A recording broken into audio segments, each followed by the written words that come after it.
বাবারে বাবারে, পুরো ছাদটাই তো গাছে ভর্তি করে দিয়েছিস রে। তা এত গাছের জল কে দেয়, কখন দেয়? আর শুধু মাটি দিলেই হয়ে যায়, সারটার কিছু লাগেনি? গাছের গ্রোথ তো বেশ ভালোই আছে, বেশ সুন্দর সুন্দর ফুল ফুটেছে।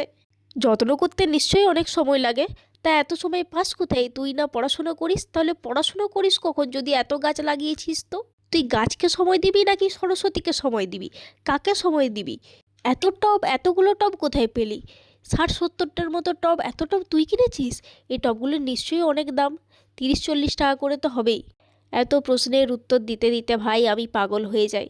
কিন্তু তবু উত্তর দিতে হয়, সদ উত্তর দিতে হয়, যেটা ঠিক সেটাই বলতে হয়। বলতে তো অনেক কিছু ইচ্ছা করে, কিন্তু তবু সব কিছু তো আর বলা যায়নি। ভদ্রতা, সভ্যতা, শিক্ষা বলে তো কিছু একটা ব্যাপার আছে। যাই হোক, ভালোভাবেই উত্তর দিই, ভালোভাবেই কথা বলি, ভালোভাবেই সব বলি। শুধু আমার মনে একটা প্রশ্ন জাগে।